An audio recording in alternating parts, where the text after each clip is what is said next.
if you've ever taken anthropology, you know that it's a kind of an occupational pleasure of anthropologists to show how exotic other cultures can be, and that there are places out there where supposedly everything is the opposite to the way it is here. But if you instead look at what is common to the world's cultures, you find that there is an enormously rich set of behaviors and emotions and ways of construing the world that can be found in all of the world's 6,000 odd cultures. Well, for instance, among the Navajo Indians, healing ceremonies were conducted by way of sand paintings, which are mostly mandalas, on the ground. And this idea of sand painting with mandalas appears also in Tibet. Now, what do you make of that? That in two very different cultures, the same imagery emerges? Yes. Well, there are only two ways to explain it, and one is by diffusion, that an influence came from there to here, and the other is by separate development. And when you have the idea of separate development, this speaks for certain powers in the psyche which are common to all mankind. Otherwise, you couldn't have, and to the detail, the correspondences can be identified. It's astonishing when one studies these things in depth, the degree to which the agreements go between totally separated cultures.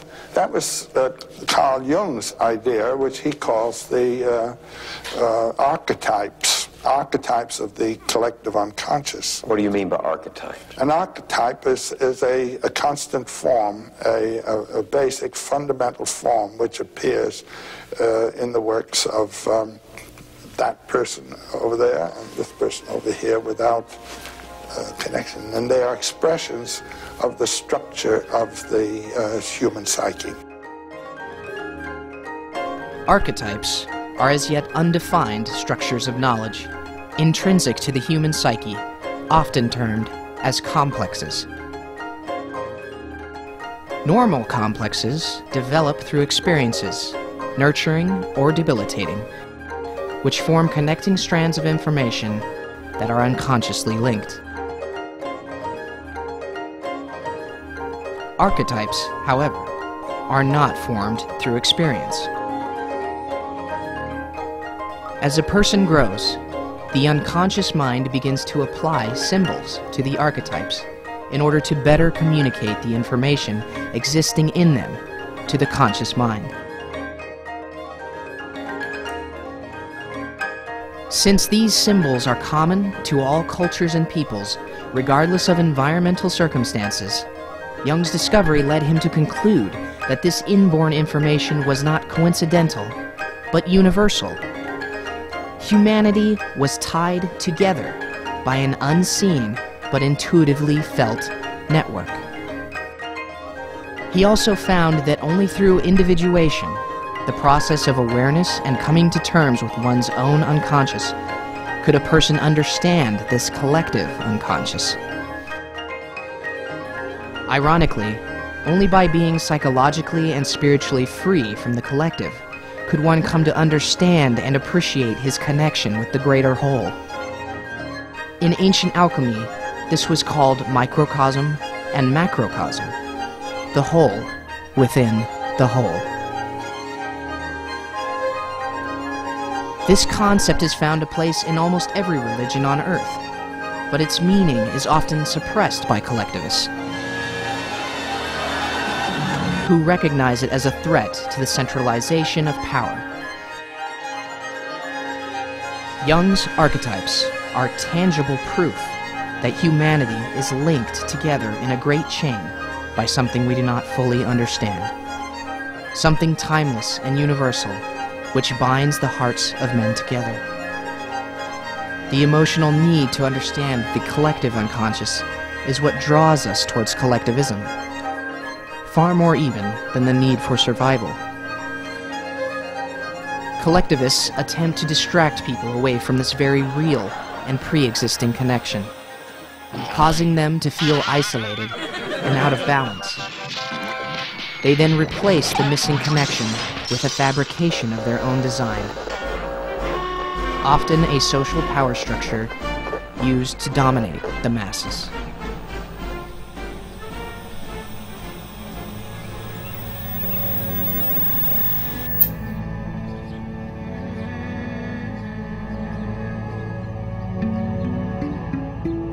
However, only individuation can allow mankind to truly understand his ties to others and the world around him. Therefore, only a society or collective that promotes man's innate psychological and spiritual individuality can succeed and support humanity indefinitely. A collective of individuals. Throughout history, there have only been a few barely realized collectives of individuals.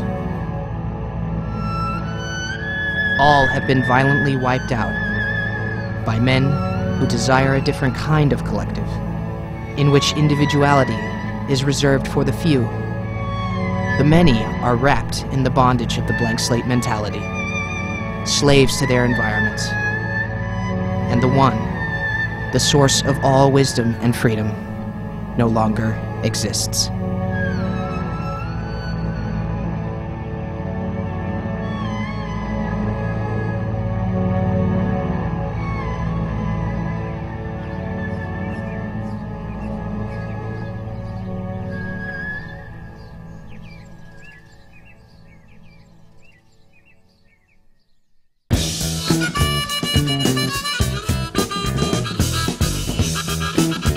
The ideology that will construct our new world, so to speak, is an ideology based on resource management as denoted through the scientific method. The unification and pacification of the nations and peoples of the earth.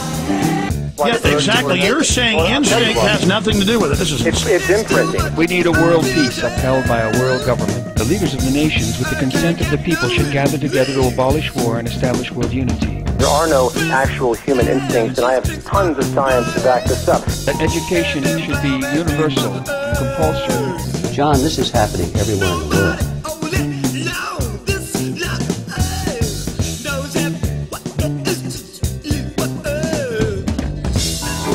We must fight to regain our freedom, or everything is lost. Everything! Everything is fine. Everything is fine. Everything is fine. Everything is fine. Everything is fine. When anybody preaches disunity, tries to pit one of us against the other, you know that person seeks to rob us of our freedom and destroy our very lives. And we know what to do about it. And now, gentlemen, no violence, please. Don't... Oh, hey! That is the secret of American prosperity.